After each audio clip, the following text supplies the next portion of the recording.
Hey everyone, Sick the Knee Eyes Tano here, the internet's busiest music nerd, and it's time for a review of the new King Krule record, Man Alive. This is the latest full-length LP from King Krule, a music project based in the UK, spearheaded by singer-songwriter Archie Marshall. This is his third full-length album, and it feels like it's taken ages to get to this point. Maybe because he spent the 2010s as one of the industry's more shadowy figures, slipping in and out of view with each album cycle, the last of which was 2017's The Ooze. If The Ooze were a location, it would be one of the most barren and despondent places imaginable. A musical purgatory where time pretty much stands still. An album that is beloved by King Krule fans, not so much by me. Too much of this LP felt ill-defined, emotionally potent, but structurally deficient. However, this time around with Man Alive, everything is sounding a lot more direct while still bringing a powerfully despondent sound. Stylistically and emotionally, Man Alive is not a far cry away from many moments on The Ooze, with numerous genres flowing through it, but not one of them taking precedence, as Archie delivers these compartmentalized and depressive waves of psychedelic art rock, post-punk, and jazz, like the opening track, Cellular, with its driving, punchy sequence drums, swirls of synth arpeggios, deep growling bass line, also some strange sound effects too, all being paired with some truly surreal poetry delivered in Archie's thickly accented voice. It is equal parts strange and euphoric. We then see an interesting shift in the following track, which is a dark, minimal, and stark post-punk monologue, paired with the kind of deep bass and tight echo delays you typically hear in a dub song. Archie then adds these twisted guitar embellishments that he just screams his heart out over, really just pulling me further into this sad abyss that he has going on very early on this record. And this song honestly feels like a setup in a way to the following track, Stoned Again, where Archie screams and his feelings of disgust really reach an apex. He's really pulling off these freakish shouts over booming drums and a heavy distorted bass line. Lyrically, the track seems like a painful moment as it seems to depict Archie slipping into dependency, maybe even addiction. Not a pretty moment on the record at all. By comparison, the following track is much tighter, with its speedier beats and angular, sour guitar lines. Not to mention the layers of unsettling effects and what sounds like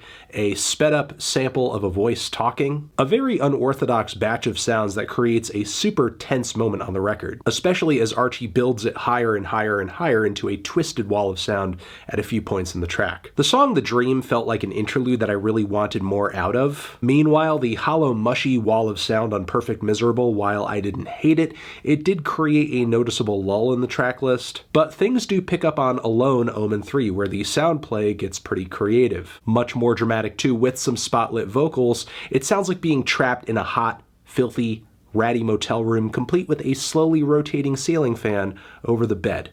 Not a fun place to be. The track Slinky is yet another tribute to how good the flow of this record is. Even though it's not directly connected to the previous track here, it sounds so good up against the previous track here. The dreamy, sweet, woozy, wet guitars on this cut just take me away to a dreamland that quickly turns into a Lynchian nightmare in the last leg. There are a few other moments in the track list that to me read like so-so motifs that I wish had more flavor, structure, contrast, like Drag On, Airport, Antenatal Airplane, also the beautiful theme for the cross, whose surreal effects and jazzy piano and deep bass and dejected spoken word make for a great first leg, but then the second half of the song is spent trailing off into a painfully slow fade and sound effects of cars driving by. I mean, again, first half of the song is killer, but wish it went to a more interesting place in the end. Thankfully, the record does have a relatively strong finish, though. The song Underclass is a jazzy and hazy ballad complemented with some slightly hypnagogic production.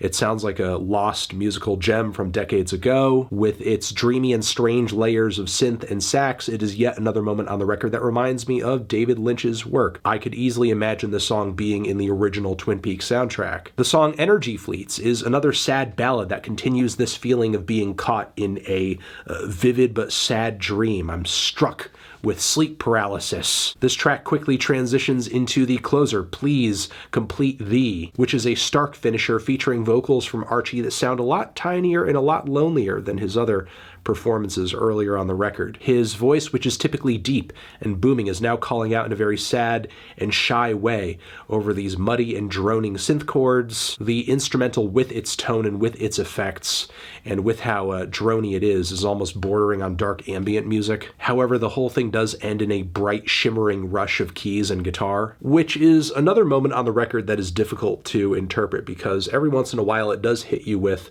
a sound palette that feels euphoric, feels blissful, but maybe ignorant, because it doesn't take too long for any of these moments to dissipate and for the darkness to creep back in. Overall, I gotta say, I loved this LP. I think it's a lot more evocative than the Ooze by comparison, even though it is functioning on a lot of the same abstract sounds and ideas. I think Archie played it a bit more direct and tuneful this time around, and there's definitely a benefit to that. While I'm not saying that you can't like both records and that you can't get different experiences out of both records, in my opinion, I think what Archie is doing here is a huge improvement on his last LP several years ago. Feeling a strong 7 to a light 8 on this one. Transition, have you given this record a listen? Did you love it? Did you hate it? What would you rate it? You're the best, you're the best. What should I review next?